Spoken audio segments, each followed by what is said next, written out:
मी अमर नाही, एक ना एक दिवस मरणारच आहे.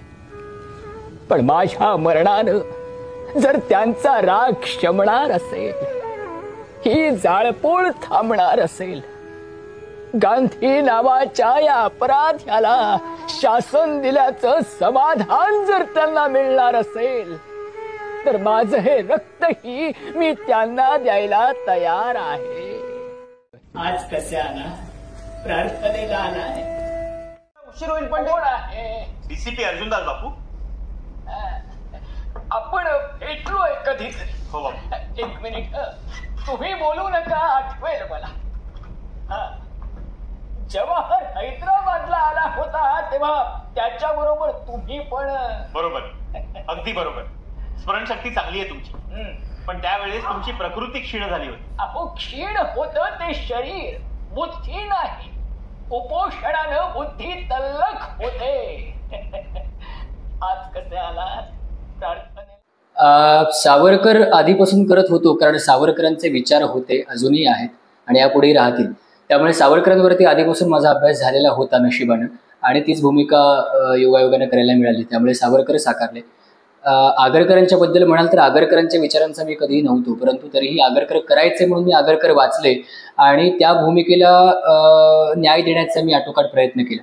तसंच गांधींविषयी सुद्धा आहे की जेव्हा मी सावरकर वाचले त्याचबरोबरीने गांधी सुद्धा तितक्याच याच्याने वाचलेले आहेत, कारण माझं नथुराम गोडसेंवरती एक पुस्तक पण आहे आणि त्या पुस्तकाचा अभ्यास करताना मी गांधी बऱ्यापैकी वाचलेले होते आणि त्यामुळे गांधी करणं मला फारसं अवघड गेलं नाही. मात्र गांधी ही भूमिका करताना कुठेही गांधींना कमीपणा येणार नाही या गोष्टीचा मात्र मी पुरेपूर एक वापर केलेला आहे. कारण मला असं वाटतं कुठलीही भूमिका ती आपल्या विचारांची असो किंवा विचारांच्या विरुद्धची असो, ती साकारताना तुम्हाला ते विचार प्रभावीपणे मांडणं फार आवश्यक असतं. समोरचा ठरवेल ना, म्हणजे तुम्हाला ते विचार मान्य आहेत नाही आहेत हे प्रत्येकाने आपापलं ठरवायचं असतं, परंतु ती भूमिका करताना तिला कुठे कमीपणा येऊ नये याचा मात्र मी पुरेपूर वापर केलेला आहे असं मला प्रामाणिकपणे वाटतं. सो गांधी करताना तितकेसे काही जड गेले नाही. सावरकरांचा बाज वेगळा, गांधींचा बाज वेगळा किंवा आगरकरांचा बाज वेगळा. सावरकर आगरकर हे थोडे परखड आणि बुद्धिवंत माणसं असं आपण म्हणतो. गांधीसुद्धा बुद्धिवंतच, परंतु गांधींची मतं कितीही परखड असती तरी त्याने ती परखडपणे मांडली नाहीत. त्यांनी कायम अहिंसा आणि सत्य या दोन गोष्टींचा वापर करून ते ज्या पथावरती चालले त्या पथांचा उपयोग मला या नाटकाची भूमिका करताना फार उपयोगी पडला असं मला प्रामाणिकपणे वाटतं. सो म्हणून ही भूमिका मी साकारली. 1998ला आलेलं नाटक शरद पोंक्षेंचं, जे मी 2015-16 या साली पाहिलेलं आहे आणि पुन्हा जेव्हा नव्याने नथुराम साकारण्याचा प्रयत्न केला दुसऱ्या नाटकामध्ये, तेही मी पूर्णपणे पाहिलेलं आहे.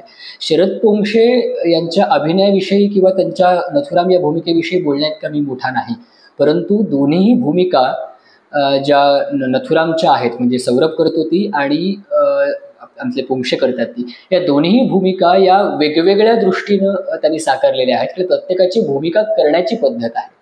आज जेव्हा सावरकर नाटकात माझी रिप्लेसमेंट मी केलेली आहे तेव्हा मी त्या व्यक्तीकडून माझ्यासारखीच भूमिका कर असं एक्सपेक्ट करू शकत नाही आणि कोणीही ते करू नये. प्रत्येकाचा भूमिकेचा बाज, प्रत्येकाचे भूमिकेवरती असलेले संस्कार आणि प्रत्येक दिग्दर्शकाची कलाकाराकडून काढून घेण्याची हातोटी ही वेगवेगळी असते आणि म्हणून प्रत्येक भूमिका आपल्याला वेगवेगळी पाहायला मिळते. तसंच मला वाटतं की पोंक्षेंनी केलेली भूमिका ही विनय आपटे यांच्या दिग्दर्शनाखाली होती आणि आत्ता जी भूमिका केलेली आहे सौरभ गोखलेनं ती विवेक आपटेंच्या दिग्दर्शनाखालची. दिग्दर्शक हे दोघेही जरी भाऊ असले तरी सुद्धा 1998 ते 2023-2024 या कालावधीत अभिनयात पडलेला फरक, अभिनय पद्धतीत पडलेला फरक, त्याचबरोबर रंगमंचाच्या काही बदललेल्या बाजू, म्हणजे शिवाजी मंदिर हे शिवाजी मंदिर जरी असलं तरी आता शिवाजी मंदिर पूर्वीपेक्षा खूप जास्त अपग्रेड झालेलं आहे. अशी प्रत्येक नाट्यगृह अपग्रेड झालेली आहेत आणि त्यामुळे संवादफेकीची पद्धत बदलते, अभिनय करण्याची काय म्हणतो आपण पद्धतही बदलते, कौशल्य बदलते आणि आता वेबसिरीजमुळे किंवा लॉकडाऊनमुळे खूप पारदर्शक अभिनय किंवा आपण ज्याला नैसर्गिक अभिनय म्हणतो असे करण्याची पद्धत रूढ झालेली आहे. आणि ही पद्धत रूढ होताना एका पॉईंटला अंडरप्लेची पद्धत पण आलेली आहे, परंतु नाटकात अंडरप्ले फारसा केला जात नाही. परंतु प्रत्येक काय म्हणतो आपण अभिनेत्याची एक प्लस पॉईंट आणि मायनसेस वेगवेगळे असतात. त्या दृष्टीने दोघांनी आपापले प्लस वापरून या दोन्ही भूमिका स्ट्रॉंग केलेल्या आहेत असं मला प्रामाणिकपणे वाटतं. मी इतकंच सांगेन की नाटक नवीन संचात असलं आणि एकाच वेळेला दोन्ही नाटकं सुरू असली तरी दोन्ही नाटकं बघा, नाटकाला पूर्ण प्रतिसाद द्या. कारण आम्हाला नथुरामचे विचार मांडायचे आहेत का तर आम्हाला विचार मांडायचे नाहीत, आम्हाला नाटक मांडायचं आहे. आणि त्या नाटकातून जर कुठले विचार पोहोचत असतील तर ते आम्हाला नको आहे तशातला भाग नाही. मग गांधींचे विचार पोहोचले तरी हवेत, नथुरामचे विचार पोहोचले तरी हवेत.